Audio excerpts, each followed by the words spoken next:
Shinarayana namaskrityam naram chaiva narottamam devim saraswatim vyasam tato jayam mudiraye. Om namo bhagavate vasudevaya. Om namo bhagavate vasudevaya. Om namo bhagavate vasudevaya. Hare Krishna. So now we are continuing our discussion of the fifth chapter of this third canto. If everybody could kindly put yourself on mute, I can hear some noises. If you could just take the trouble to just examine. Yeah, thank you. And so we are continuing a discussion of the fifth chapter of the third canto. And in the previous session, we spoke of the ability of sound, which is the primary driver of creation. So there is sound, and from sound, there is the principle of Vayu, the air element. Then from the principle of the air element, then you have fire. And then from the fire, you have water. And from water, you have earth. So these are 5 different elements of creation. And at a subtle level, everything is set into motion by sound. So if sound has the ability to create a certain reality, sound has the ability to subvert that reality and represent our original identity in the spiritual sky. So there is material sound, and material sound has the ability to push consciousness down or downgrade consciousness from the mode of goodness right through to the mode of ignorance. So there are people who exist on the planet who are engaged in downgrading consciousness, and there are souls on the planet who are engaged in upgrading consciousness. And both the downgrading of consciousness and the upgrading of consciousness is done through the means of sound. So it is sound that begins the process of creating a future. Someone gives us an idea, and if that idea is pursued, then the idea itself that was given to us is sound energy. And from that point on, it enters into our ears and it starts forming a certain future within our hearts. If we are great sages, then we have the Sukriti or the pious credits where we could take an idea and we could give it form, and then we could actually represent it and see it manifest in front of our eyes. So we sometimes hear in the Srimad Bhagavatam that sages who have been in penance for thousands of years have the ability to create airplanes. They have the ability to create planetary systems. They have the ability to create their own plays. We saw this, we have heard about the third canto episode of Kardama Muni and Mother Devahuti, where Sri Kardama Muni practically manifested an airplane for sense gratification. And he practically could fill the airplane with facilities. He could transform, bodies, and he could practically create and bring forth people who can assist them. Practically fill the airplane with helpers. All of this was possible because Sri Kardama Muni was an extraordinarily potent sage who had Sukriti. And when that Sukriti combined with a conception of an idea within the heart, it manifested as reality. So sometimes we hear a certain sound, someone is giving us an idea, and then that idea practically becomes a reality as we basically have the ability to create. So to the extent to which we have the ability to create, we have the ability to basically manifest that reality. Now, if every one of us recalled, sound has the ability to create, sound also has the ability to destroy, sound has the ability to reverse and create a superior reality, where sound has the ability to downgrade and create an inferior reality for us. Someone gives us an idea and we pursue the idea, or we come in touch with certain aspects of material energy, and then that influences us and covers our intelligence. We start running after it, and we create a reality in a matter of years. And we are surrounded by people. We are surrounded by a certain community which follows the same ideals. We are surrounded by, paraphernalia for such activity. We are surrounded by, what I would call as a certain reality that began with an idea. So it's very powerful. So there is downgrading sound, and then there is upgrading sound. When we heard about the Maha Mantra, when Lord Chaitanya's mission came to the West and it came to different parts of the world under the guidance of Srila Prabhupada and being practically engineered and practically put in motion by Srila Prabhupada himself, then what did happen was the residents of this planet, they heard the Maha Mantra. They were able to hear the Maha Mantra. And what is the Maha Mantra? What is the Maha Mantra in reality? The Maha Mantra is Krishna himself. Krishnastu, Bhagavan Swayam, is captured in the Maha Mantra because the Maha Mantra is non-different from the Supreme Lord. Nama, Naminoho, Abhinnatvam. There really isn't a difference between Krishna and his name and his paraphernalia and his associates and so on and so forth. So the name is Krishna. Krishna is the name. So when Srila Prabhupada introduced Harinam throughout the world, the Harinam entered into the ears of passers-by. It entered into the ears of many souls who practically saw televised audiences of Srila Prabhupada. They saw shows being, actually being seen by thousands and thousands of people. He was on primetime television in America. He was practically in rock shows, name it. He was there in all kinds of circumstances, introducing this upgrading sound. He was practically introducing Krishna, which is the ultimate upgrade in terms of sound. And that practically shook up the consciousness of those who listened to it. And that consciousness practically changed their lives. In a few years, that sound entered into the ears of those who heard it and created a certain spiritual reality.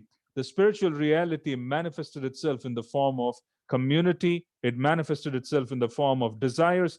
They started eating, they started mating, they started, sleeping and defending in an absolutely different way after hearing transcendental sound, because Srila Prabhupada introduced the upgrade, the ultimate upgrade for residents of the spirit, the material world. He practically introduced Krishna, and then the pure devotee carries Krishna completely full. Nama, Rupa, Guna, Leela. The name which is first heard as Nama for a sadhaka bhakta who is engaging in sadhana manifests itself as Nama, Rupa, Guna, Leela. You see, as one progresses from sadhana to prema bhakti, one is able to actually start with hearing the Hare Krishna Maha Mantra, and from the Hare Krishna Maha Mantra, one goes into being able to see their spiritual form. They see Krishna's spiritual form. Then they understand the qualities of Krishna's spiritual form. They understand the nature of transcendence, which is guna. And then they also understand and manifest, and practically they're able to witness, and in many cases in prema, they participate in Leela. So Nama, Rupa, Guna, Leela starts with Nama for a sadhaka, and then it proceeds from Nama and culminates in Leela, which is practically one serving the Lord after understanding who they are in this relationship, which is Sambandha Gyan.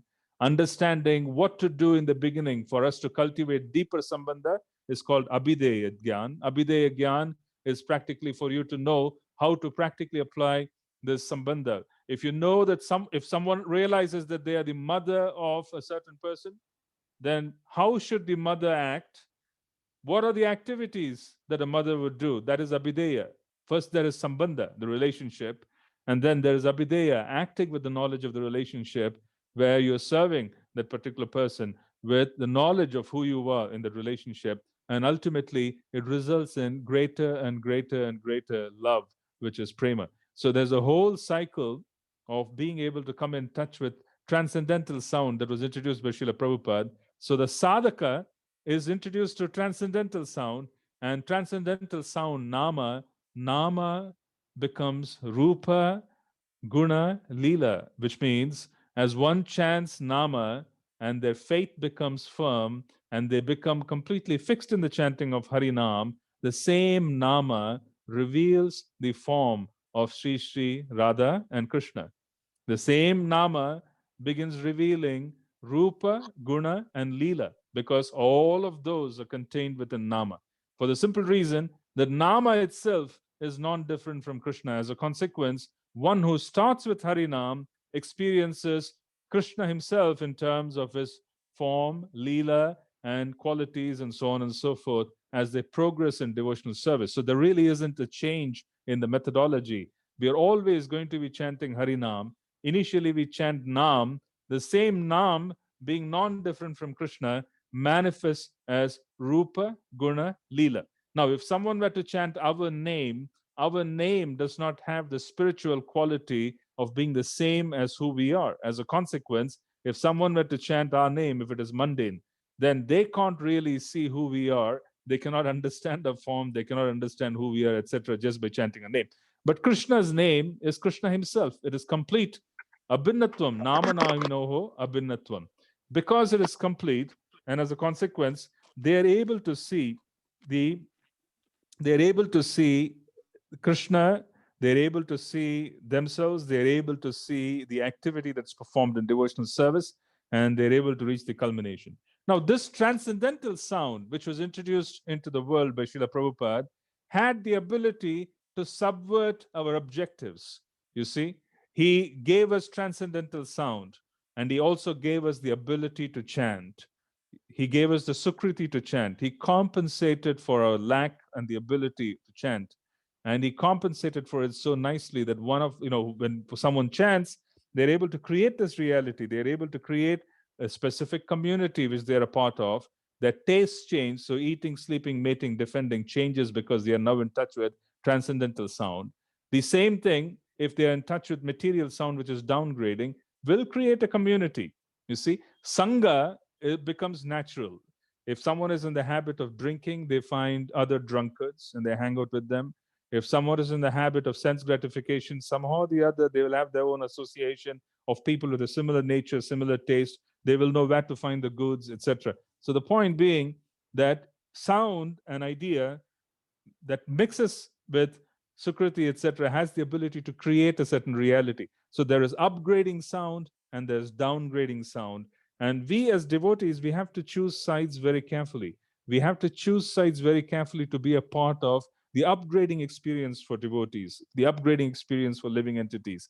We need to ensure that we are playing the role of upgrading. We are not playing the role of downgrading their consciousness, where we basically forget the reality that we have been exposed to while interacting with others. Even if you keep the reality that we have been exposed to within our hearts very firmly, which means that you could be working in a mundane profession, but then the mundane profession may not involve speaking about the Lord, but at the same time, you have Him in your heart. You see that sambandha has increased. And as a consequence, you're identifying yourself as a part and parcel of His eternal entourage. And when you identify yourself as a part and parcel of the eternal entourage, then you have capacity to introduce a proper level of understanding. You have the capacity to upgrade the knowledge of the person whom you're speaking to, simply because they will appreciate it. You see, they would really appreciate it. They would be able to appreciate people in whose hearts Krishna exists. This is basically an extraordinary phenomenon. It is basically a phenomenon where no one needs to be coached. Even if you don't speak the word Krishna, if you carry Krishna in your heart, then those whom you interact with will be very, very happy to interact with us. And they would have an experience which will be quite upgrading, because somehow or the other, we would have the ability to help them in their journey. Our presence, because we have carried Krishna in the heart, we carry Lord Chaitanya in the heart, it has the ability to upgrade their experience. So we should remember as devotees that we carry great responsibility. The great responsibility that we carry is that we are recipients of sound that originated from Lord Chaitanya. We spoke about it in the previous session. Lord Chaitanya spoke to Srila Rupa and Sanatana. Srila Rupa and Sanatana spoke to their disciples. Their disciples spoke to the subsequent disciples. The sound vibration that has emanated from the lotus mouth of Lord Chaitanya has finally reached us, and it is caged within our hearts. So we carry great responsibility in being able to preserve, cultivate, and grow and nurture that sound vibration, and to be able to pass the sound vibration on as an upgrading experience to other living entities on the planet, so that they are able to release themselves from the downgrade that they are experiencing. Because there's a certain separation. Sound degrades when they come in touch with ideas, they come in touch with movies, they come in touch with TV shows. You practically touch any kind of entertainment, be it in the West or in India. Yeah, there's no exception these days because everything is very contaminating. Yeah, everything is very contaminating. You go into any kind of entertainment, any kind of sound energy, regardless of how wonderful it is very contaminating because they are just promoting sense gratification. They are promoting body consciousness to such an extent. This is not a fanatical view. This is not a fanatical view. It is an experience itself, isn't it? When we basically have received such a big upgrade due to sound, we can also perceive that there's a downgrade due to sound. And as devotees, it's very important for us to preserve the upgrade. For us, we need to cultivate the upgrade. We need to grow it so that we could pass and distribute things. How can we distribute anything if we don't have it in our hearts? How can someone distribute anything of value if they are bankrupt themselves? If they don't carry something, then what is it that they're going to distribute anyways? Yeah. So the degradation that we carry is what we distribute if we don't upgrade ourselves. So as devotees, we have this great responsibility of understanding that we somehow or the other have chanced upon.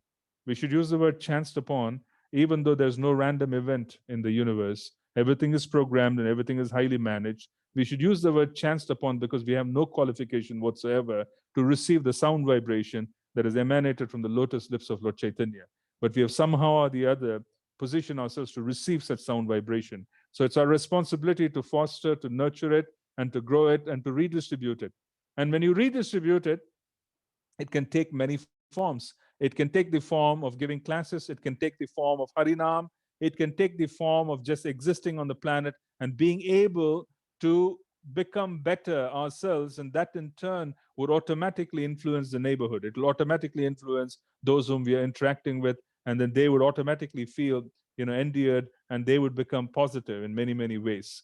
You see, this is very important for us to understand that we have great responsibility because in our hearts, Lord Chaitanya resides.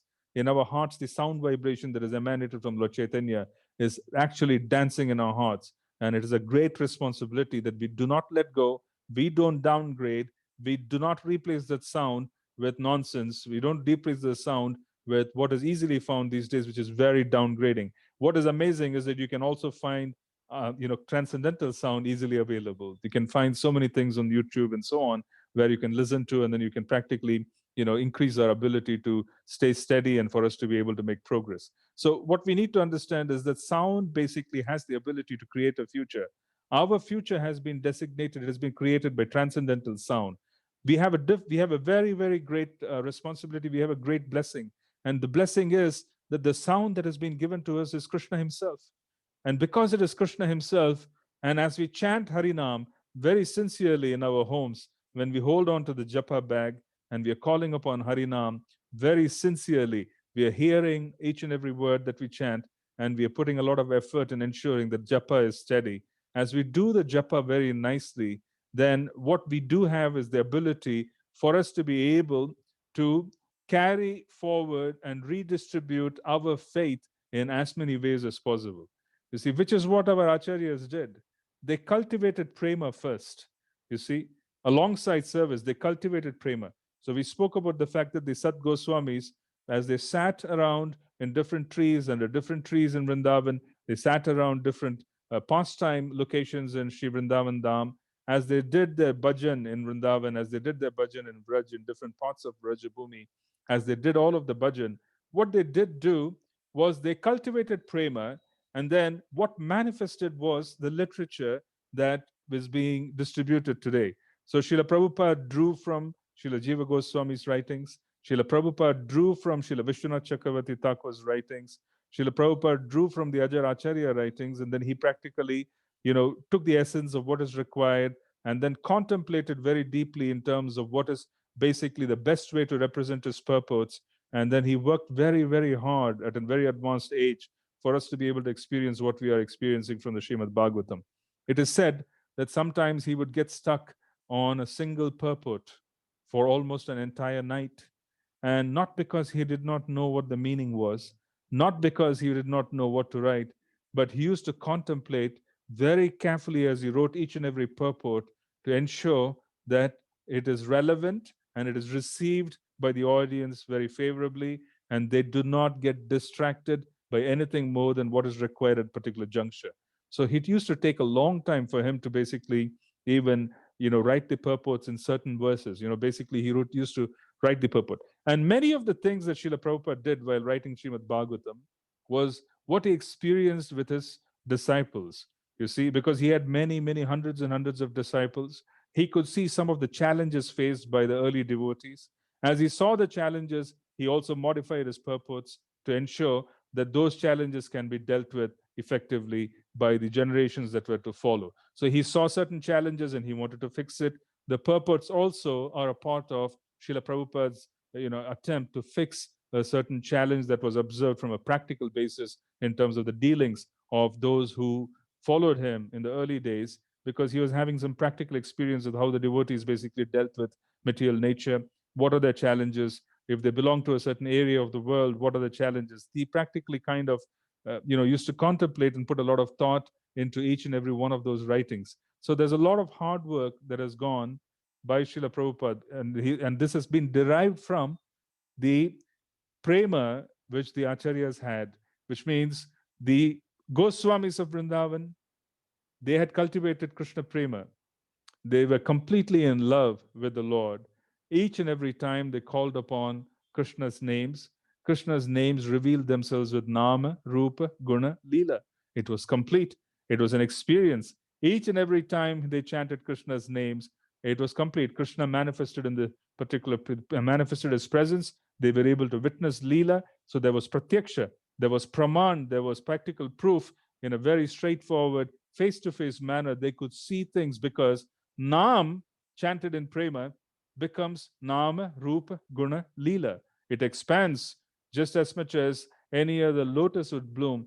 The lotus of their hearts that bloomed, and then they practically could see the Nama, Rupa, Guna, Leela of Nama, and then those realizations of interacting with the Leela of the Lord and coming in touch with Krishna's nature and coming in touch with the nature of his exalted entourage in Goloka, that prompted them to write literature. So this is prema which was cultivated. It was love that was cultivated in the heart due to coming in touch with prema nama, due to coming in touch with the extraordinary nature of Krishna's names. And by calling upon Harinam, which cultivated prema in the hearts, they actually wrote literature. They authored literature. That literature was their contribution of sound, you see, because that was taken and then it was used by Srila Prabhupada. And he had great love for Krishna. He was in prema. So he witnessed Nama, Rupa, Guna, Leela, and then he took the contributions of the previous acharyas and he enmeshed that with his contributions in terms of understanding the reality of the circumstances of the world in the modern day. And then he wrote his purports and he gave us Srimad Bhagavatam, Chaitanya Charitamrita, and the Bhagavad Gita. So what we are witnessing in reality is what comes when one receives Harinam from the original source, which is Lord Chaitanya himself. What is manifesting today as the movement is what has basically been contributed to after one receives Nama from Lord Chaitanya. We have had the same opportunity. We have received our name, we have received the Nama, our Harinam, from Srila Prabhupada through his disciples. In some cases, in some cases we are receiving it and we are yet to receive it, but then there's a certain distance between the formal occurrence versus the participation in the movement, and we are receiving the Nama. Now, as we receive the Nama, this is an upgrading experience. This upgrade has to be passed on, and we should cultivate it, we should nurture it, we should protect it. And then we should understand that it should not become contaminated. Now, that is the whole purpose of this particular journey of sadhana bhakti, and understanding the need for association. Then there's a need for chanting, there's a need for appreciating Srimad Bhagavatam, and there's a need for appreciating the dham and the worship of the deity. All of these particular angas are all being done to nurture this experience of transforming Nam to Nama, Rupa, Guna, Leela. Now, one may understand and one may ask, what is the need for so much literature? What is the need for the thousands and thousands of verses? Srila Jiva Goswami alone, just Srila Jiva Goswami alone, he translated 400,000 verses in his lifetime. 400,000 verses. He authored the Sandarbhas. He gave a verse by verse commentary of the Srimad Bhagavatam. He commented on the works of the previous acharyas. And then Srila Prabhupada came and he practically gave everything in English so that we don't need to struggle. And then we can very confidently take Srila Prabhupada's books and then we can receive transcendence because he is directly an agent of Lord Chaitanya who has come to give us everything. We don't need to have any doubts. We can just take whatever is written by Srila Prabhupada, apply it, and our lives would be transformed. Now, then the question is, what is the need for all of this literature? What is the need for all of the literature that has been written by the acharyas? What is the need for this kind of knowledge? Is everybody capable of this knowledge? Is there a need for this knowledge? The answer is the only objective of understanding things from the books in our movement is to remove offenses to the holy names. Please understand that Lord Chaitanya, being such a great scholar, he is the origin of everything. He is the origin of the Vedas. He is practically the origin of everything. He is the supreme personality of Godhead. But he did not give us a large amount of literary, I would say, contribution. Yeah, his own literary contribution is highly limited. He just gave us instructions, and those instructions themselves became verses, yeah, of his experiences. Now, Lord Nityananda, he didn't do much literary contribution. Okay. Now, if you notice in our parampara, the guru of Srila Bhakti Siddhanta Saraswati Thakur was completely illiterate. He did not do any literary contribution. So one may wonder, what is the need for so much writing? What is it that is being achieved by our Gurujan? What is it that is being achieved by our predecessor acharyas, where they have written volumes and volumes and volumes? There's only one objective, and please keep this in your heart. There's just one objective when something is written in the movement of Lord Chaitanya. That objective is to remove offenses to Harinam. This is the only objectives. Because if you remove offenses to Harinam, then the Nam, being Krishna himself, will reveal himself fully in the hearts of the devotee. There's only one objective of all these writings, all the different kinds of writings, all the purports and every kind of speech that's ever been made by our predecessor acharyas is to remove Nama Aparad. This is just to remove the offenses to the holy name. Because if you remove the offenses to the holy name, if you remove the offensive parts of what exists in consciousness in our hearts, then Harinam will manifest fully as Krishna himself. What is it that is preventing us from realizing what is Nam? What is it that is preventing us from understanding the whole, I would say, purpose of Nam? If Nam is non-different from Krishna, if Harinam is non-different from Krishna himself, Nama Rupa Guna Leela, they're all one. Nama Naminoho Abhinnatvam. What is it which is preventing us from realizing Nam?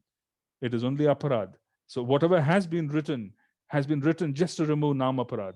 There are philosophical misconceptions, and these philosophical misconceptions, there are misconceptions about how to deal with devotees, which results in aparad to devotees.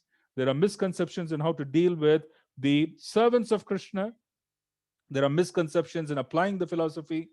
And then there is this particular weakness which arises from coming in touch with the downgrading experience of sound in the planet, even after receiving so many instructions. So if there is one purpose and one singular purpose of everything that's ever been written, it is to practically remove Namaprad. Please understand this, because we have existed on the planet for millions of lifetimes. And in these millions of lifetimes, we have cultivated bad habits. We have cultivated all kinds of conditionings. We have become offensive by existence in so many different bodies. And as we have existed in all these different bodies and we have literally become quite offensive in our nature, we don't even realize that at a subtle level, we have offenses towards Nam, and that is why Nam is not revealing itself fully to us. Even though the original Nam spoken by Lord Chaitanya has been given to us by Srila Prabhupada, it is within our hearts. It is not revealing Nama, Rupa, Guna, Leela because there are offenses for millions of lifetimes. So what is the idea of writing literature? What is the idea of coming in touch with pravachan? What is the idea of coming in touch with classes? It is all just to remove this whole conception of aparad from our hearts. Because as we remove these offensive portions from our hearts, then Nam will reveal itself with Nama Rupa Guna Lila. We may not agree when we hear this that we are offensive, because we may not even know that we are offensive. But it exists in our heart.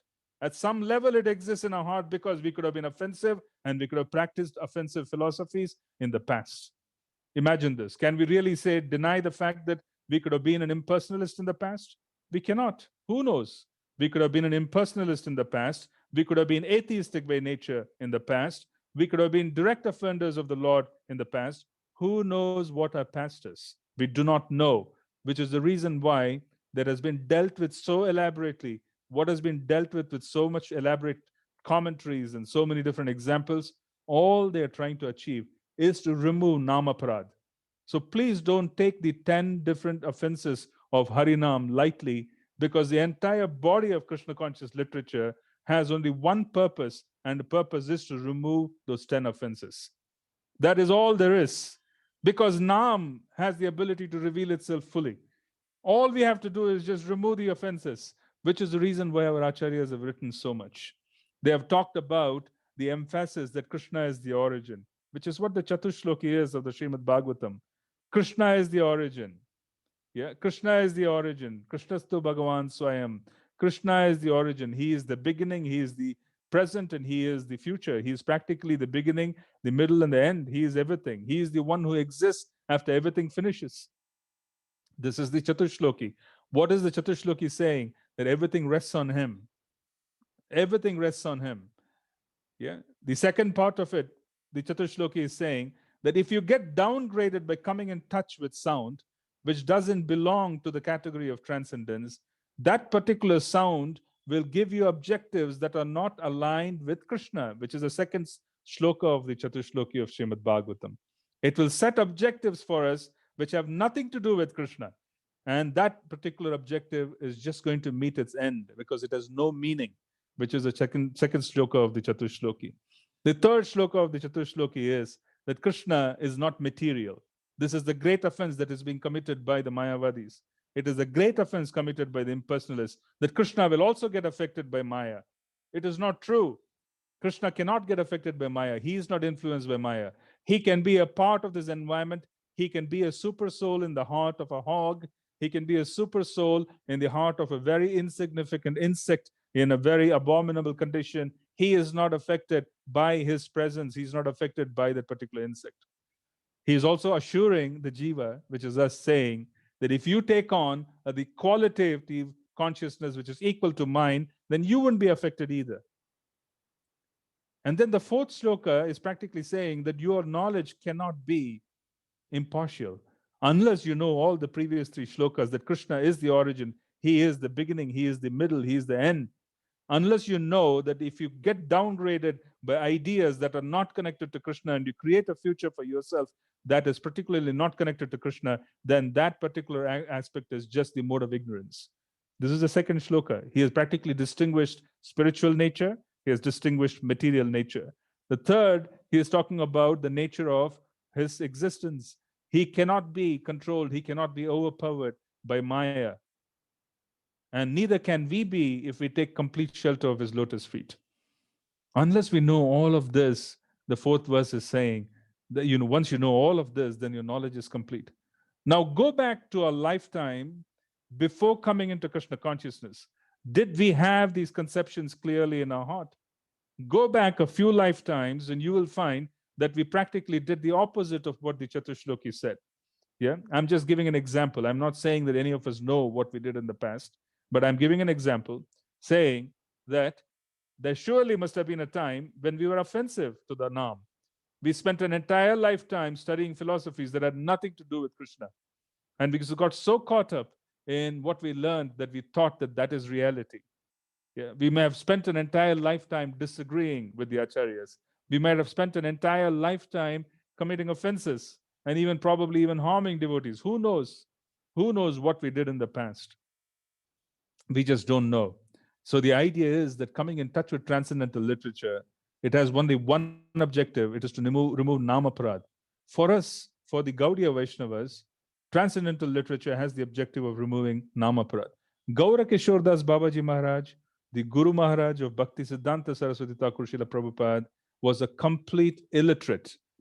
But then, whenever he spoke transcendence. Whenever he spoke truth which was completely imbued with tattva. There really was no difference between what he spoke and what is written in a very, very highly, what I would say, flowered, I would say very nicely represented aspect of tattva. He spoke the truth, and he spoke tattva, and he spoke absolute spiritual transcendental knowledge, but he was an illiterate. So where did that knowledge come from? That knowledge came from Nam. Because once Namaparad goes away, everything gets revealed. Krishna himself starts manifesting. Nama Rupa Gunalila starts become evident. And as you become evident, and it becomes more and more evident, we gain knowledge and we gain complete fortitude.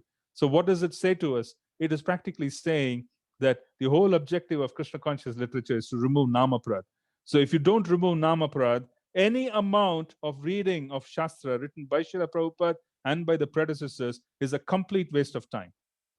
What does it mean? If you don't have the objective of improving your chanting, then you are practically approaching our Siddhanta with very different goals. Because I see great scholars on internet.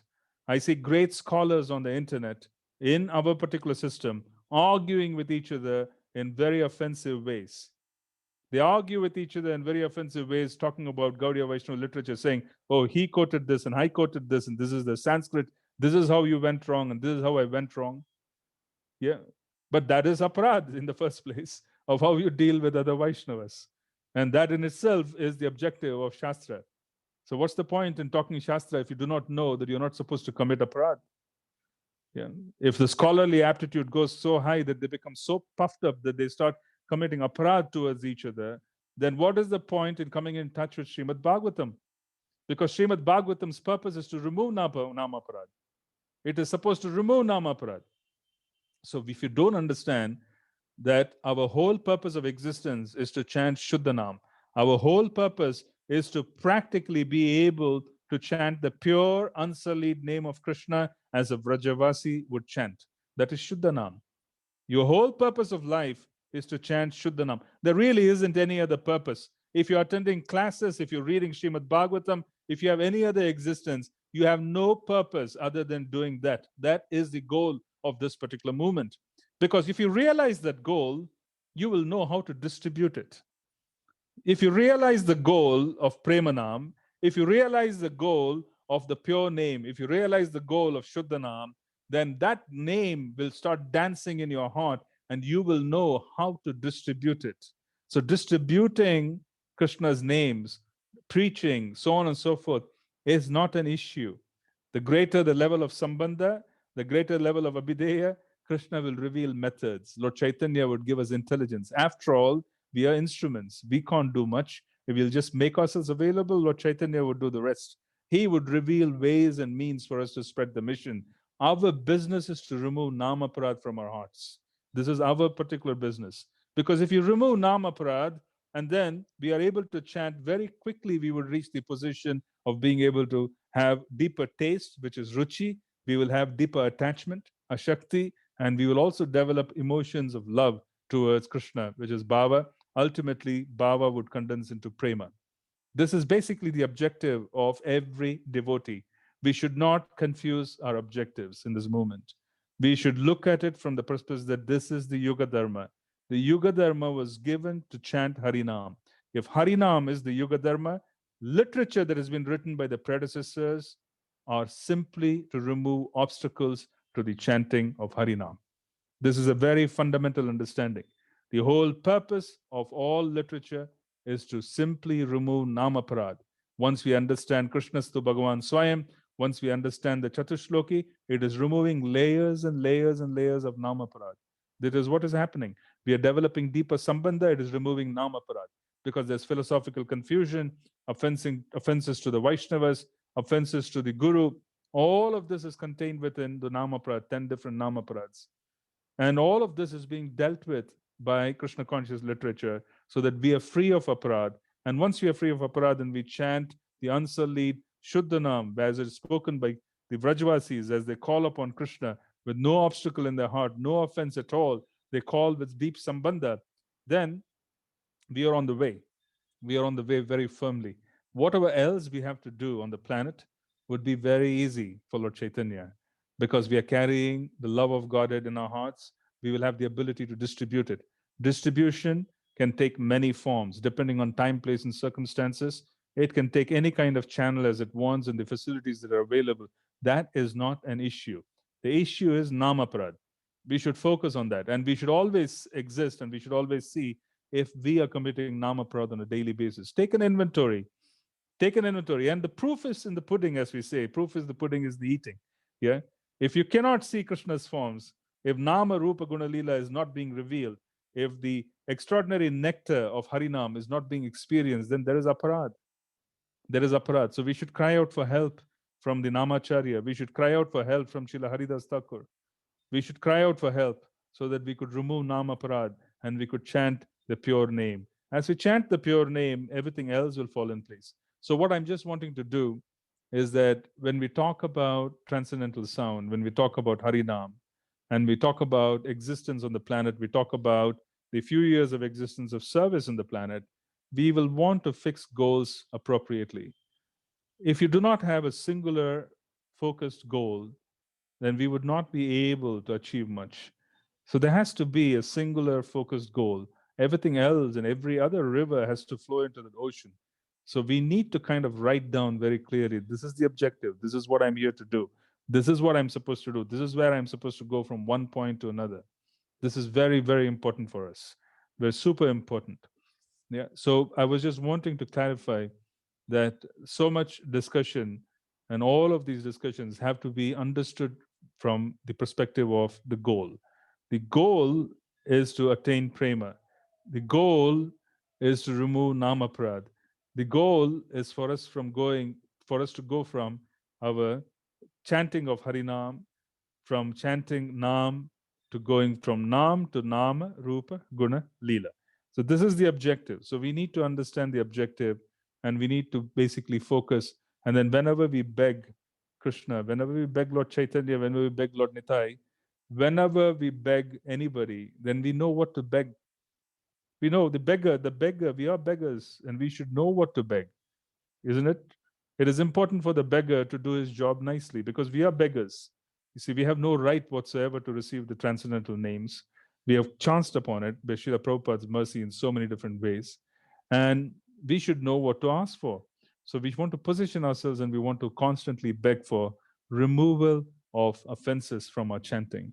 Because as you remove the offenses from our chanting, the name will reveal itself. And as Nama reveals itself, every other form of service would become very clear and cogent, and we would be able to accomplish so much more. So, this is real compassion. Real compassion is to reach the point of being able to have something valuable in our hearts and then begging the Lord for it so that we could redistribute it. This is compassion. Yeah. We want to be compassionate upon ourselves and our existence so that we remove the offensive portions and we chant Harinam. We take advantage of the opportunity that's been given to us. And then as we take advantage, we will have the ability to redistribute what's been received. Right now, if our hearts are empty, what are we going to distribute? Because the only objective of Lord Chaitanya's movement is to relieve this world. He is very compassionate. But how does he want to do it? That is his strategy. His strategy is to give Nam, but then we don't have Nam in our hearts. Do we have Shuddha Nam in our hearts? Do we really have the name which is practically revealing itself as Sri Sri Radha and Krishna when we chant? The answer is no. So our business is to get there first. Because as we get there first, we would have the ability to redistribute what's been received. Because someone who has something can redistribute. You see, we can always distribute a treasure. Then we get used by Lord Chaitanya as well. So I was wanting to share that this whole discussion of what we want to do and what we do not want to do has to be kind of fenced around. We have to kind of put a fence around it. The fence itself is that we need to know what kind of goals we want to achieve. And we need to know where we are lacking. And we can very clearly see that the Namacharya has given us 10 offenses. Are we lacking in those? Absolutely. Because if you're not able to see Nama Rupa Guna Lila, then offenses are being committed. Or the aspect of offenses that were already committed have not been removed. They are still very much entrenched. And as a consequence, you're giving us experiences that are very, very low class. And as a consequence, we are also attracted to material sound. We are attracted to material sound even though Krishna himself has appeared in the form of sound. Since we are attracted to material sound, even though Krishna himself has appeared as transcendental sound in our hearts, it is clear that there's nama parad, and this nama parad from the past has not been removed yet, or there's nama parad being committed in the present, it's not being removed yet. So we want to be very focused and say that this is our business. We want to take a broom and we want to clean our heart. We want to cleanse our hearts so that we're completely free of all the offensive portions. And that is the reason why we are congregating. That is the reason why we are serving. That is the reason why we are basically reading Srimad Bhagavatam. Nityam Bhagavata Sevaya removes the Nashta Prayeshu Abhadreshu. Isn't it? Nashta Prayeshu Abhadreshu is being removed.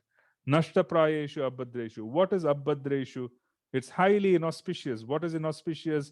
The lower gunas of passion and ignorance in the material world is Abhadreshu.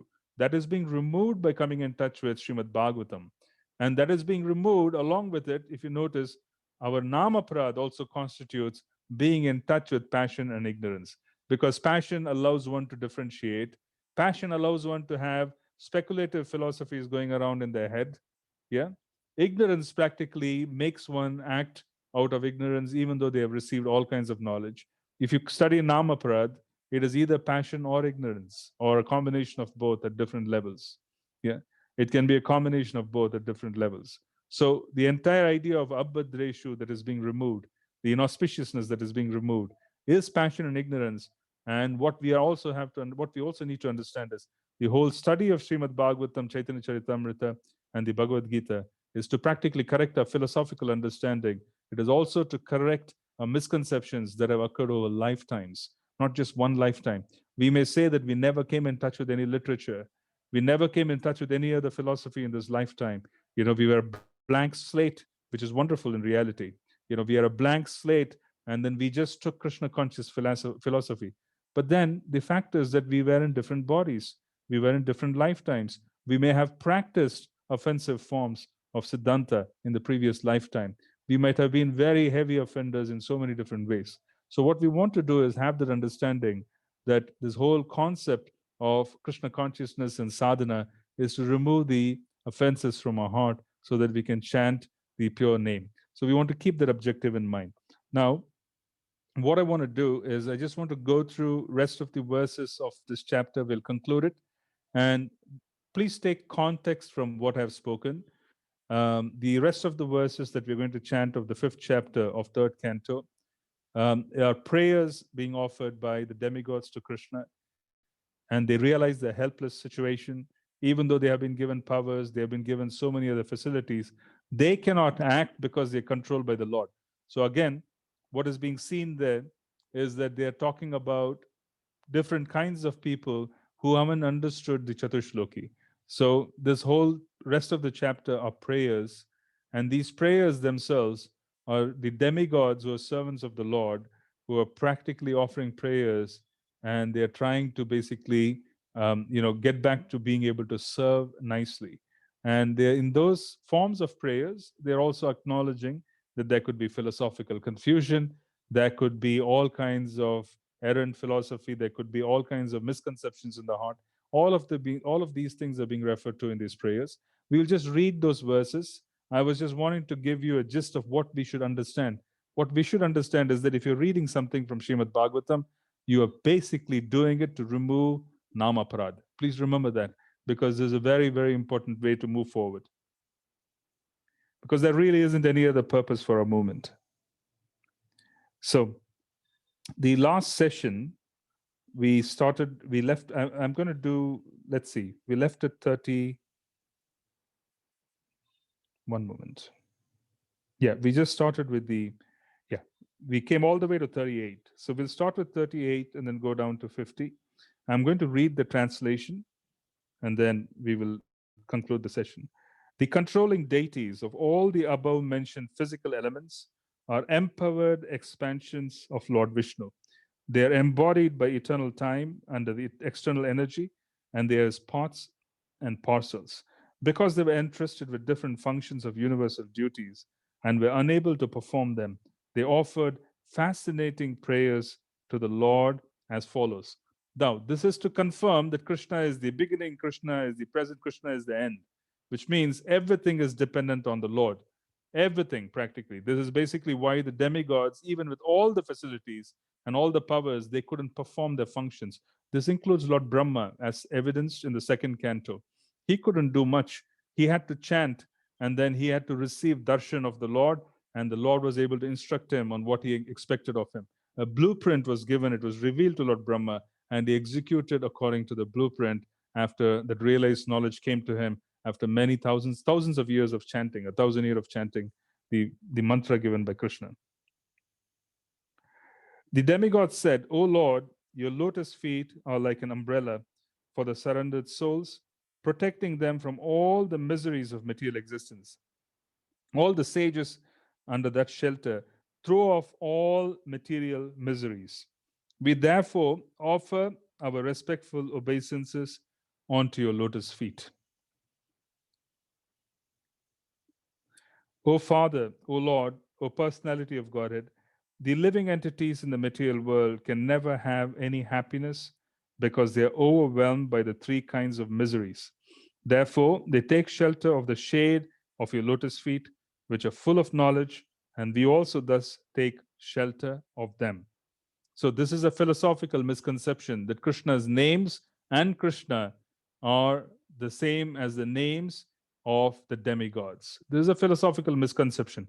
That misconception, which is Namaparad, is being dealt with in these verses. So, we need to understand these verses of Srimad Bhagavatam in the context of being able to chant Shuddhanam, becoming free from our own disturbances. The deeper our understanding of these verses, the deeper our understanding of the preeminence and the position of the Lord, greater would be our ability to shake off Namaparad that probably is existing in our hearts because of being exposed to wrong philosophy in the past.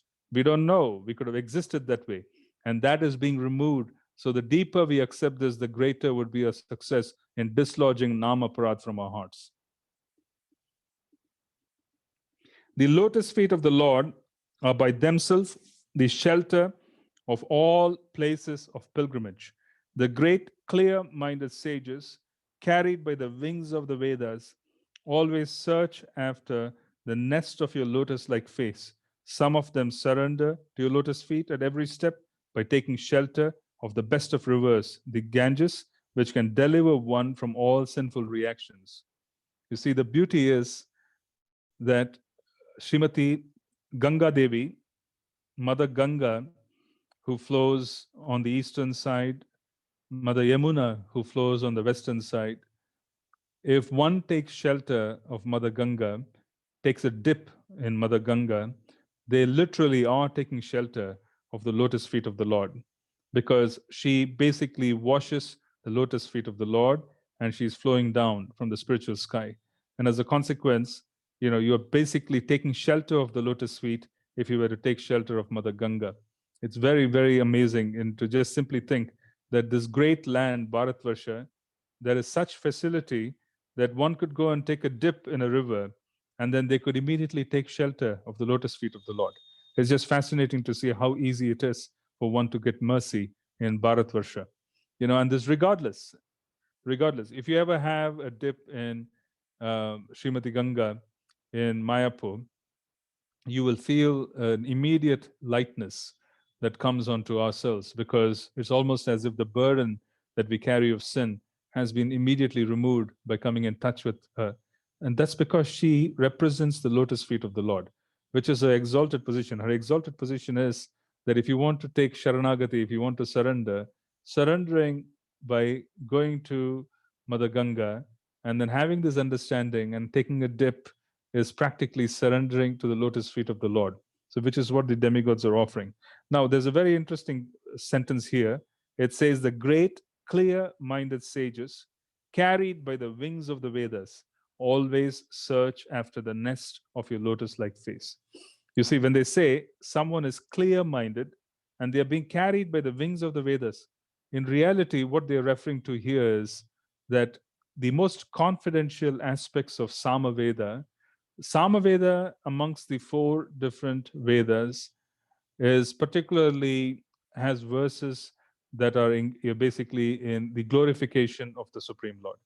So they are kind of set in a musical meter, and which is Chanda. How you pronounce Samaveda is set in a musical meter. But the purpose of the Samaveda, as opposed to any other Veda, which is amongst the four, is for the praise of the Lord. It contains eulogies to the Lord. It contains hymns that praise the Lord.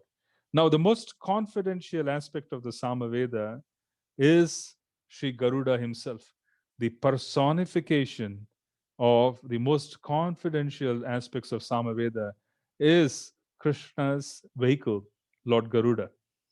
The most confidential aspect is Lord Garuda. The personification is Lord Garuda, because he practically is the personification of the most confidential aspects of the Samaveda. When the clear-minded sages sing the Samaveda, then the Lord appears on the back of Sri Garuda, because Garuda is the personification of the most confidential hymns that praise the Lord. Yeah, it is so fascinating. He practically is the personification of the most confidential hymns that praise the Lord. So, as a consequence, when one is chanting the most confidential aspects of praising and eulogizing and glorifying the Lord, then because that personification of the chanting and the verses, etc., are Garuda himself, the Lord arrives into the heart of the devotee. Yeah. The Lord himself arrives in the heart of the devotee, carried by Garuda, because the most confidential hymns are the personification of Garuda. Yeah, which is very, very fascinating. In South India, in the Sri Vaishnava Sampradaya, there was a great Acharya in the line of Sri Ramanujacharya who followed, one of the most prominent Acharyas. He was initiated into a very special mantra by Sri Garuda. And how did the initiation happen? He chanted a mantra for Lord Sri Garuda. He was very pleased. He appeared and he flapped his wings. And by the flapping of the wings of Garuda, the sound vibration practically carried the mantra, and the sage was initiated into a very special mantra, with Garuda himself becoming the guru. So here, when they talk about the clear-minded sages and carried by the wings of the Vedas, they are practically referring to the chanting of the most confidential hymns of the Samaveda, which is the personification of Garuda. And because Sri Garuda brings the Lord, the moment someone is chanting those confidential hymns in praise of the Lord himself arrives on the back of Garuda. So there's a very nice, beautiful verse. Now let's look at verse number 42. Simply by hearing about your lotus feet with eagerness and devotion, and by meditating upon them within the heart, one at once becomes enlightened with knowledge, and on the strength of detachment, one becomes pacified.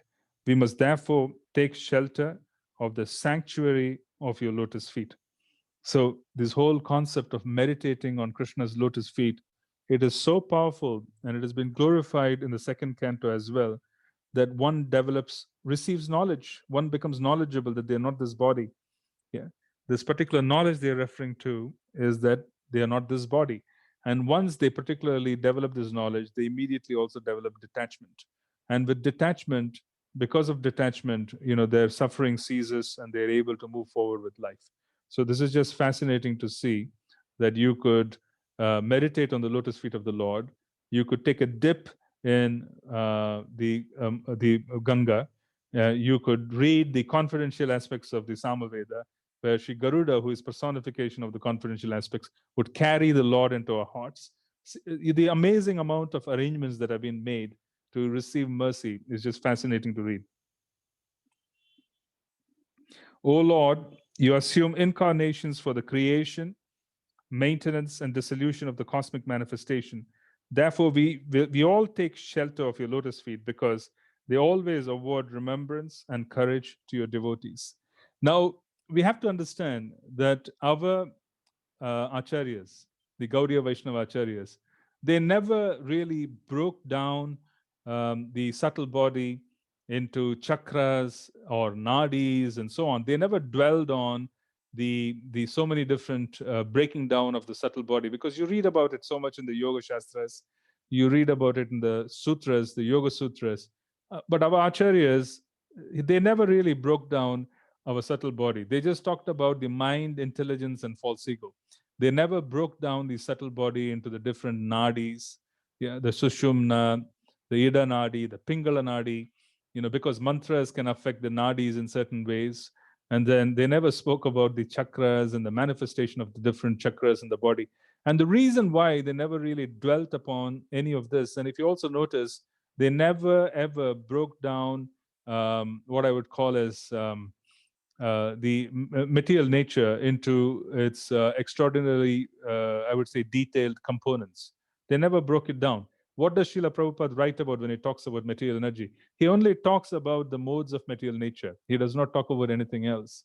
He does not talk about a big breakdown of material energy because it's very complex. If you really want to break it down, there are so many different smaller parts in which material energy can be studied, and there's so much literature in the Vedas, and there are so many different sutras and verses that have practically broken down and looked at all these different parts. And there are different deities who control different aspects of material energy. Our acharyas never did that. Our Guru Varga, they practically dwelt on just one single expression of material energy. They first of all identified material energy as being the external energy of the Supreme Lord, which means material energy is subservient, but is also a part of the Supreme Lord because it is the Lord's energy. They also described material energy in the modes of material nature. They talked about the mode of goodness, they talked about the mode of passion, ignorance. And there was great emphasis on getting into unsullied mode of goodness. You see, there wasn't great detail. You see, they just focused on the mode of goodness. You see, and the beauty is this verse is practically saying that they just took shelter of the Lord. You take shelter of the Lord's lotus feet, who is transcendental, and you immediately transcend the three modes of material nature. There really isn't a need to break down the different components of material energy. You do not need to break down the components of material energy. All you need to do is just take shelter of his lotus feet, and immediately there's great courage. You see, as a devotee, we don't really need to break it down. We just need to take shelter of his lotus feet. We just need to know how to take shelter of his lotus feet. We need to know how to basically act upon the circumstance of taking shelter of his lotus feet. We just need to know that. You see, we do not need to know the intricate analytical knowledge of how material energy functions, which mantra can affect which nadi. If you pronounce this particular syllable, which syllable, which part of the body gets affected, or if you do the mantra this way, or if you do the mantra the other way. There are so many different aspects of material energy and how to manipulate material energy in the Yoga Sutras and the Vedas, etc. It is just overwhelmingly detailed to such a point where you can't really capture everything within one lifetime. The devotee doesn't have to bother with anything. Our Prabhupada and the predecessor acharyas focused on the three modes of nature, and they focused on a simple fact that the Lord is transcendental. He is not affected by the three modes of material nature. This is also a part of the Chatushloki. This is also a part of Namaparad, where we think that the Lord can be overwhelmed, or the Lord is the same as the demigods who control material energy at a more personal level. This particular aspect of the verse is also being very clear in saying that all we have to do is just take shelter of your lotus feet. Yes, you expand. Krishna, you expand into Lord Shiva. You expand into Lord Brahma. You expand into Lord Vishnu. You maintain the modes of nature. Yes, all of that is true, but we don't need to do anything. We just need to take shelter of your lotus feet, which is the verse here. You assume incarnations for the creation, maintenance, and dissolution of the cosmic manifestation, and therefore we all take shelter of your lotus feet because they always award remembrance and courage to your devotee. Absolutely simple and straightforward. In line with the Chatushloki, in line with surrender to Nam. O Lord, persons who are entangled by an undesirable eagerness for the temporary body and kinsmen, and who are bound by thoughts of mine and I, are unable to see your lotus feet, although your lotus feet are situated within their own bodies. But let us take shelter of your lotus feet. Yeah. So the point is that the yogis have a particular objective of being able to witness the lotus feet of the Lord within the heart. The Lord, as Paramatma, reveals himself within the heart. And the yogis have the ability to witness the Lord in the heart, which is the whole purpose of yoga sadhana, is to ultimately reach the point of being able to see Krishna in that particular area, but in the chest. There is an entire chapter of the Yoga Sutras which practically guide one on where to focus whilst meditating. And the objective is to be able to focus in such a way that you're able to focus in the area where the super soul exists. And as a consequence, you could meditate on him. Yeah. But if someone is entangled, they don't have the ability to do that. There's basically there's a great identification with the body, and because there's a great identification of the body, that vision of being able to see the Lord as the Paramatma is not going to be made available. They can't see the Lord as the Paramatma. But then here the prayers of the demigods are that um, there is really no need. You don't need to focus on Paramatma meditation. You just need to take shelter of the lotus feet of the Lord. If you know that you have to take shelter of the lotus feet of the Lord, just take shelter of the lotus feet of the Lord. All kinds of inebrities and all kinds of confusion just disappears, which is the prayer here. Yeah. Sometimes people are not able to see the lotus feet even though it's within the body. Yeah. But let us just take shelter of your lotus feet. Let's go take a dip in the Ganga. Let us hear Nam, yeah, and take deep shelter of Krishna's lotus feet. And that in turn would automatically award us with the benedictions which the yogis are trying to acquire, which may seem a little bit distant for those who are covered over. So there's a certain simplicity with which the demigods are offering these prayers. They're basically saying that, consistently taking shelter of the lotus feet of the Lord in different ways is what we need to do. Which means that you don't need to know a breakdown of material energy. You don't need to be a yogi. And we could also be conditioned, where we're completely conditioned by a physical body, and we may not be able to see anything which is within us, even though the Lord exists as a super soul. But take shelter of the lotus feet. O great Supreme Lord, offensive persons whose internal vision has been too affected by external materialistic activities cannot see your lotus feet, but they're seen in your pure devotees. They're seen by your pure devotees, whose one and only aim is to transcendently enjoy your activities. O Lord, persons who, because of their serious attitude, attain the stage of enlightened devotional service, achieve the complete meaning of renunciation and knowledge, and attain the Vaikuntha Loka in the spiritual sky simply by drinking the nectar of your topics. So there's no heavy endeavor. It's very simple. And our life as devotees in Lord Chaitanya's movement is so simple. It is so straightforward. Someone was remarking this to me. They had heard a lecture given by His Holiness Tamal Krishna Maharaj in the Bhaktivedanta manner several years back. Tamal Krishna Maharaj left his body in 2001, so this must have been before 2001. He was giving a class at the Bhaktivedanta manner, and in that class, Tamal Krishna Maharaj spoke of the fact that the process of Krishna consciousness is very simple. It's straightforward. The problem is that devotee lives are complicated. So it is not the process of devotional service. It is the life of the devotee that is so complicated. They have such a complicated lifestyle, and their lives are so complex that they cannot even adopt and take on this very simple process effectively. So Tamal Krishna Maharaj was practically saying that because we have not desired a future of wanting to chant the pure name, our present day life is quite complex. But if you develop the desire to chant the pure name in the future and have a singular objective of wanting to chant the pure name in the future, then our life in the future would have the proper ingredients where we wouldn't face the kind of complexity and the obstacles that we face at this point in not being able to chant Harinam. So there has to be a singular objective, ekanishta, of wanting to chant Harinam without offenses. And then what would happen is that life would practically transform itself because you're chanting Krishna's names and it is non-different from the Lord. If this single desire of wanting to call upon his names without offense exists in our heart, then a future will emerge in our own lives where we would be able to do it in a very easy, simple, straightforward way. Because our part and our role in devotional service is very simple, it's straightforward.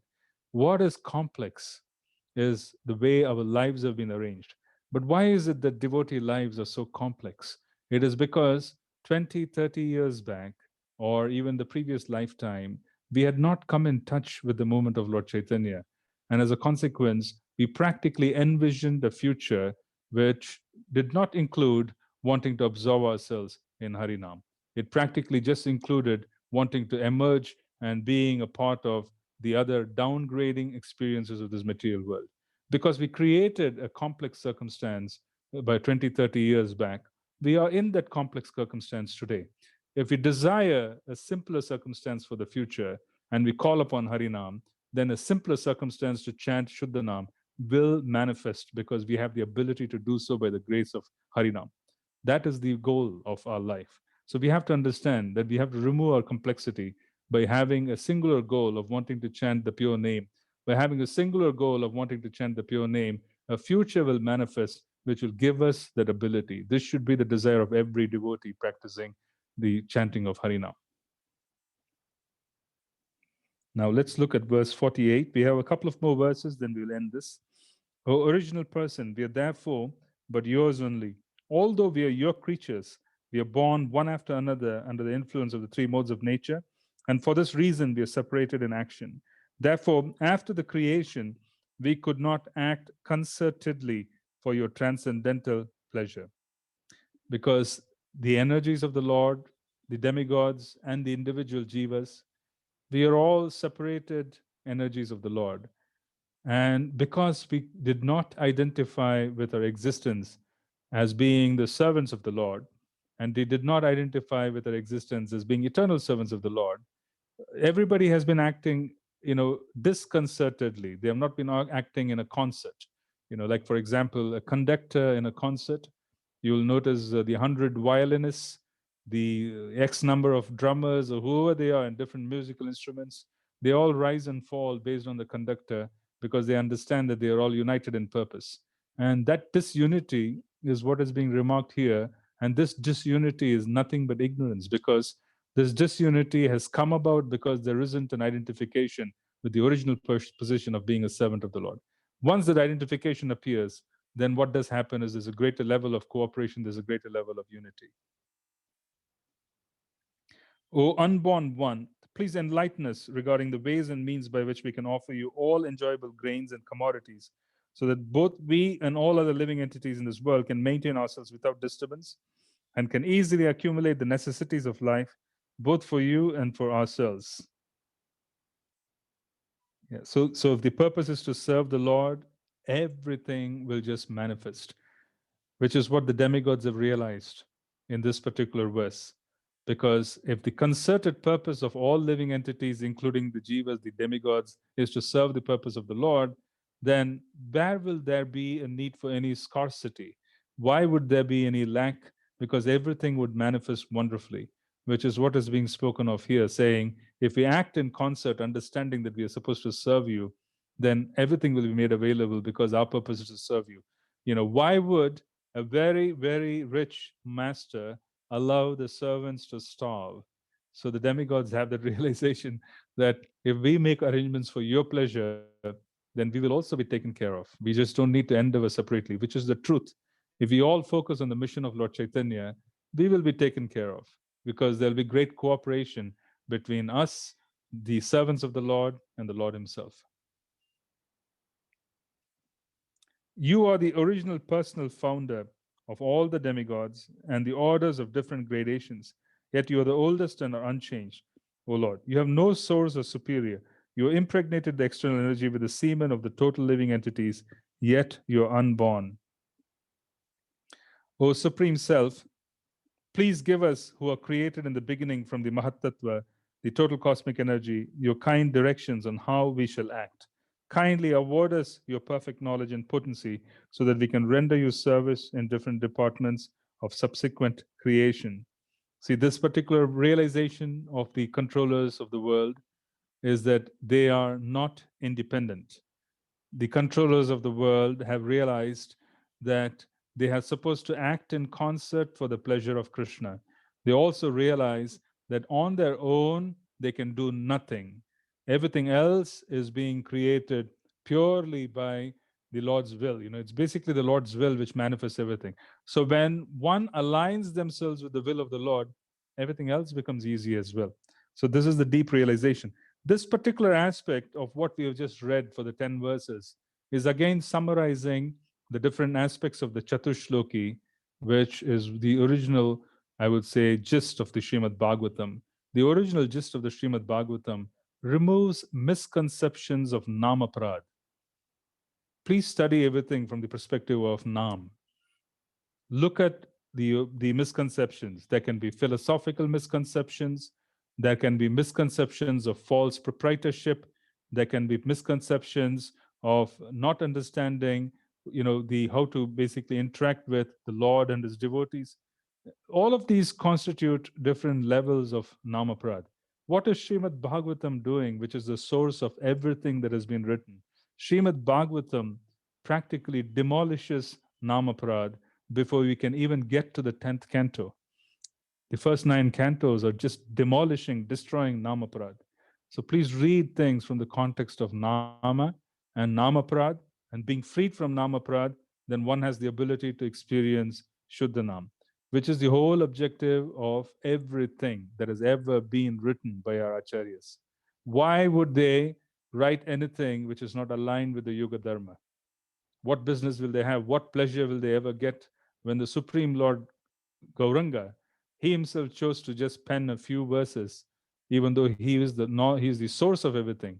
He just chose to pen a few verses specifically in the context of Nama. Everybody else has also written just to ensure that we don't commit Namaprad. So we should also look at all of these from the perspective of what is going to help us remove Namaprad.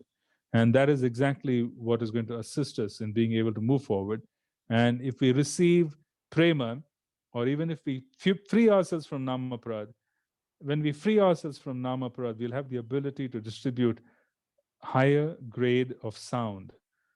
Remember, we have received original sound. We have received Harinam into our hearts. But misconceptions and aparad exists. And as a consequence, there is a cloud. And when we distribute, we're distributing Nama along with this cloud. When we remove these misconceptions by coming in touch with Srimad Bhagavatam, and when we read and when we chant Harinam without aparad, then we have the ability to distribute the pure name. And that is basically our greatest service to Lord Chaitanya, is to first receive the pure name into our hearts, cleanse ourselves of Namaparad, and then Lord Chaitanya would be able to use that particular storehouse in our heart to redistribute to other living entities. So we'll end our class here. The next chapter, the next week, we'll take up chapter 6, which is the creation of the universal form. So if there are any questions, we can take them now. Hare Krishna Prabhu. Hare Krishna. Hare Krishna Prabhu. Thank you for, again, wonderful points, wonderful inspiration in this class. I have a question, which you were speaking about upgrade, the upgraded life of Krishna consciousness. In a previous session, you unpacked the idea of humility. You really explained it. You can understand it from a mundane perspective, that or we can actually understand it in terms of being active and being present in the moments, and humility relating to having that courage to bring yourself forward and assisting others to bringing them closer to Krishna in those means. And you mentioned that. So the question I'd like to ask you about really is, I feel that this is something which is central to the teachings of Srila Prabhupada, is if you can just unpack the idea of lolyam, of this idea of greed. But Srila Prabhupada, in his translation of this, talks about lolyam not actually being sort of like greed, but actually how a person can cry out for Krishna. And if you can also allude to the idea that when we have sometimes we have a service of some sort. Sometimes we see where devotees hold on to those services with their dear life, and there's other devotees who give that service away to others. Practically, you even see like example of Jayananda, the person who originally built the birth carts in ISKCON. He would engage even the mundane in the street in Krishna consciousness to just fix a part of the, or just hand him over a spanner and have a conversation with him. And as sometimes we see that there are those that give their service away, and they're greedy to see others. They're overwhelmingly greedy to see others prosper in Krishna consciousness, even if it means giving their service to somebody else and enthusing them in some kind of active engagement. So, so the question is, how do we effectively invest ourselves in and align ourselves to the idea of Lulyam practically, especially in the temple environment where we have new people coming, and actually where there is great possibility of them being engaged in certain services as well, and not just the same people. How can that be understood better? Sure, thank you. Yes, see, the first, I think the first and foremost principle before we have to act on anything is that we need role models. And the role models that we choose are found in Shastra. So the Chaitanya Charitamrita is full of role models.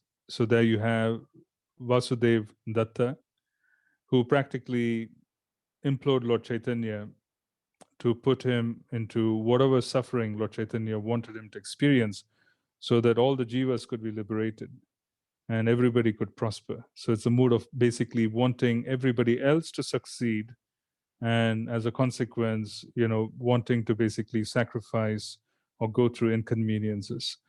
This particular notion of wanting everybody to succeed and then wanting to go through inconveniences on their part is also a matter of evolution. Evolution from attachment to the body to evolution to wanting to identify and become an instrument in the hands of the Lord. So the evolution itself occurs due to coming in touch with Harinam. So one of the most important things that we need to do in any center, in any kind of Namahatta group, any kind of Bhakta Vriksha temple environment, is to constantly harp on the cure, because you could set frameworks and we could philosophize, we could even set some kind of a managerial, I would say, system for us to more efficiently redistribute different kinds of seva, etc. But then our business is the business of changing consciousness and transforming consciousness. So what we should do is that we should basically act upon the most expedient and most powerful, most time-tested way for us to be able to make a transformation in the lives of people, which is people who come into our Sangha, is to constantly emphasize and not only experience a higher quality of chanting of Harinam ourselves, but also wanting to share Harinam and the need for a greater level of focus in avoiding Namaprad, etc., to everyone and anyone whom we meet. Because all of these different anarthas, or I would say inebrities of behavior, selfishness, they all emanate due to the idea of body consciousness. They also emanate due to the idea of not being able to fully accept what it is to chant the names of Krishna. So when we try and resolve the higher purpose where we really have been given a lot of impetus by the Lord, then we would have fixed things more permanently rather than setting up frameworks. Fundamentally, that's where I would start. I would start first by going very deep into Harinam ourselves. And then once we go very deep into Harinam ourselves, then we would have a perspective on how to engage others. And then they would experience what we are experiencing. And then they would be able to release themselves of their own weaknesses. And they would also make a lot of progress and assist others. Yeah. So we basically want to kind of empower others after empowering ourselves, because we already have received it. That's the kind of system that I would advise we should take up, because everything else is somewhat temporal. When the Lord departed after he appeared 500 years back, things got covered over.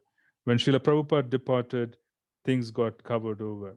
So what I'm trying to say is that material energy can practically devastate any kind of good system.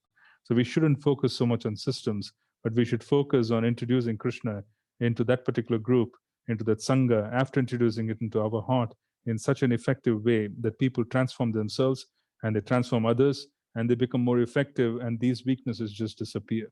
That's what I would suggest we should do. Thank you, Prabhu. Thank you very much. Hare Krishna. Thank Sure. you very much.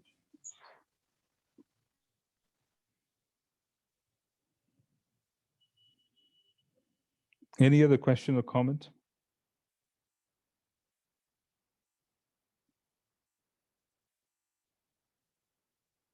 Okay, let me just see. There might be a couple of questions on. Yes, I'm sorry. Go ahead. Question.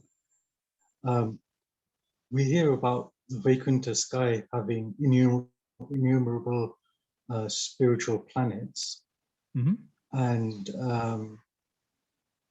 here we understand that in Krishna consciousness, that there is not to try and aspire for Vaikuntha planets or these things, but to just be life after life engaged in devotional service. So is there a need for coming out of the material world, or should one aspire devotional service with the view that whatever Krishna's plan is for me, I should be satisfied in that? How should we understand that? Because obviously it's quite a phenomenal thing to hear about so many spiritual planets where Vaikuntha, meaning a place is without anxiety, a place without anxiety, and yet we're in the material world, which is known as Kunta, full of anxiety. So it's quite easy for someone new to Krishna consciousness to think, actually, I would want to leave this material world, as it were, if you can understand. How can that be understood at a more deeper level? Sure. In 7.16 of the Bhagavad Gita, Krishna talks about the 4 kinds of men who approach him. Someone approaches him for wealth, someone approaches him to relieve distress, someone wants philosophical knowledge, and someone is inquisitive. So the point being that there are different categories of souls who approach the Lord. And one of the things that we need to understand is that the aspirations themselves do not matter as long as they approach Krishna. That's the first point. Because once they approach Krishna and they start practicing devotional service in the company of other sadhakas, then slowly, steadily, they would turn their aspirations to wanting to serve the Lord rather than having their own independent motivation for being there. So as far as the idea of wanting to be here versus wanting to leave for the higher planetary systems, we chant with the objective of wanting to attain service. And the beauty of the system that we are involved in at this time, or involved in the system that's been given to us, the chanting of Harinam, and finally it is the sadhana, it is also the sadhya, the goal. You chant Nam in as a beginner, and you chant Nam as a premi bhakta who is completely advanced. There really isn't a difference between what you do, but what you experience definitely is very different. So the point being that for us, for the devotees, when they say that they just want to be the servant of Krishna wherever they are, and whichever way they are, wherever they are, they just don't care whether they're going to be in the Vaikuntha planets, or they're going to be here, or they're going to be in the hellish planets. It is because they are already transcendently situated and they're focused on their service.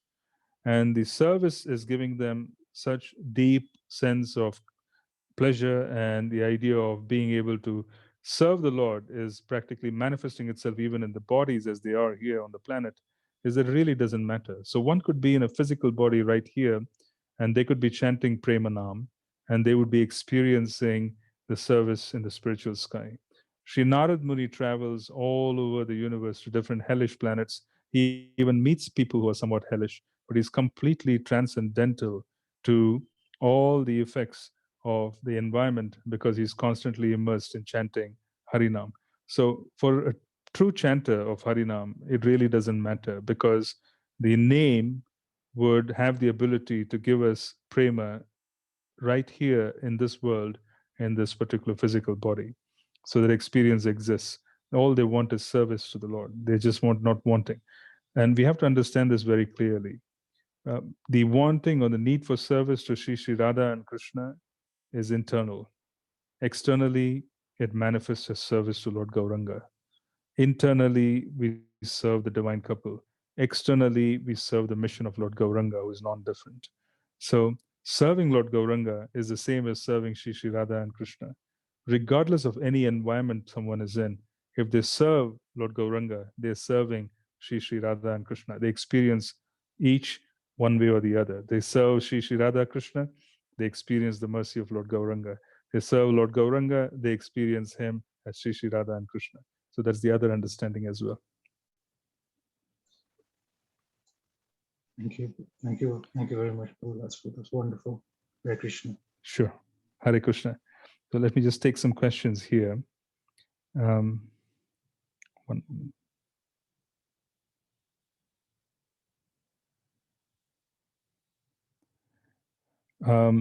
Yeah, can you explain more about the guna manifestation when one is chanting? The guna manifestation is to practically experience transcendence. This is the third shloka of the Chatushloki. The third shloka of the Chatushloki talks about the fact that the Lord is not affected by material nature. He is not overwhelmed by material nature. When he comes into this world as a Paramatma, he exists in so many different environments that he is not affected by the environment that he is in. So is the chanter of Harinam, who is completely self realized. They are not affected by any environment they are in.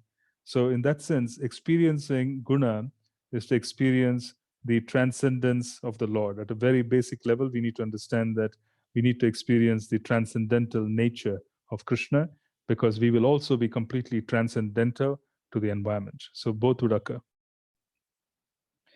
Are the 10 offenses stated together in any of the scriptures, or have they been put together by the acharyas? Out of the offenses, which ones are the most common? How does reading scriptures remove offenses? Is it through a change in our mindset? Does the practice of chanting itself over time remove offenses? Several questions, but all with the same purpose, and these are good questions. Are the 10 offenses stated together in any of the scriptures, or have they been put together? Actually, it is both.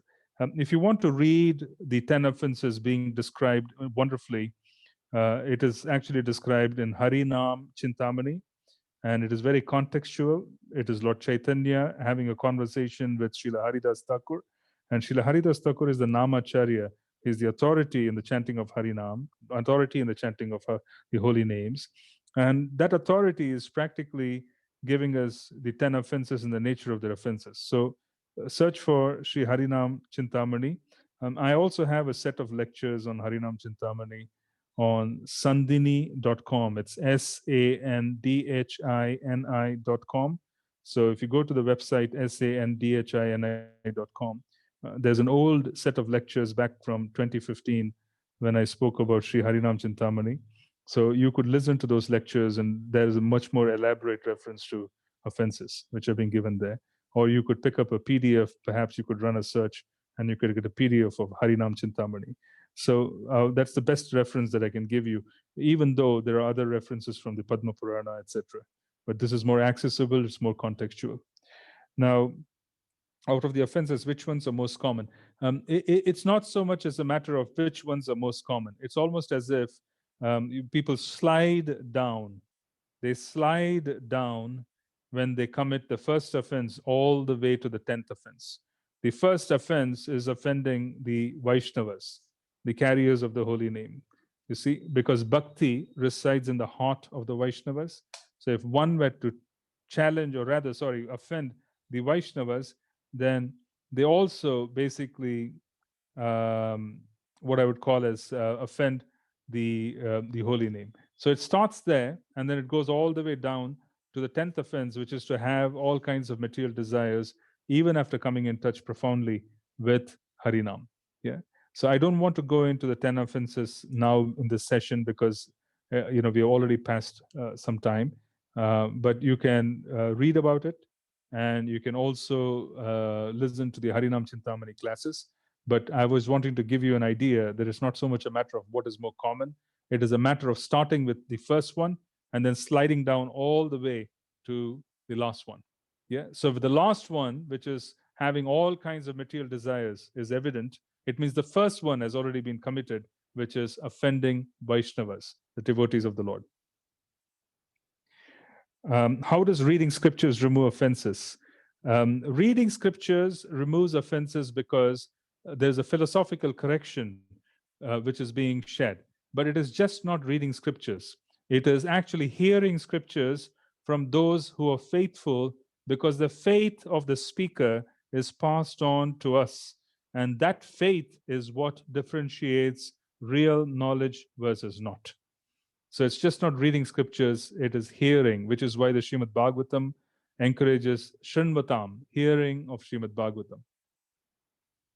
And it can correct things. It can correct things because there can be all kinds of philosophical misconceptions that have been practiced over lifetimes that we do not know of, which have put layers and layers and layers of obscurity in our heart and our chitta.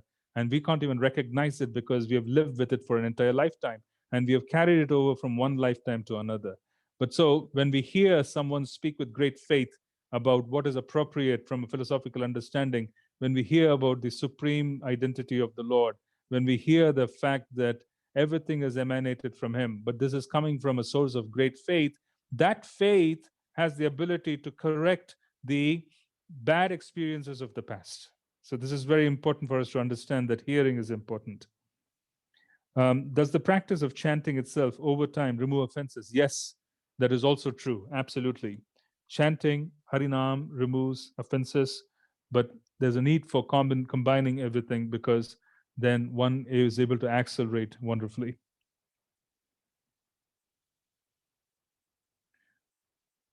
Okay, the thing that bothers me a lot these days is that after understanding that the goal is to purely chant, what is it that I'm passing on to my children?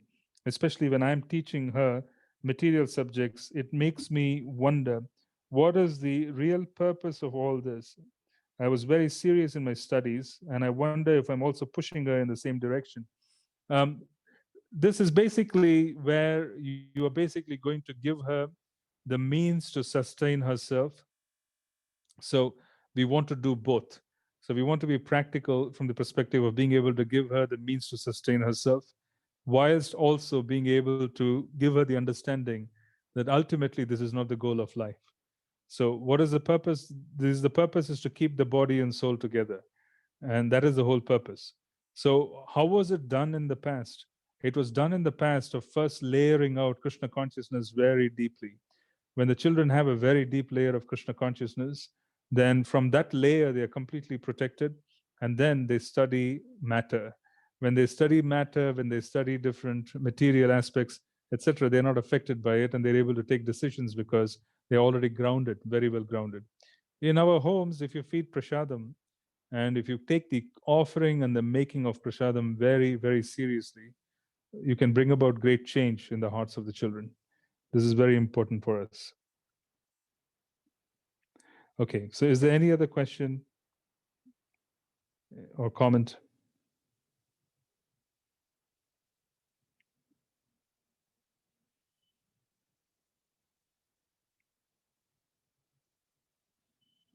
Okay, so I don't see any other questions, so I'll end for today, and we will convene again next week, and we will start chapter 6 of Canto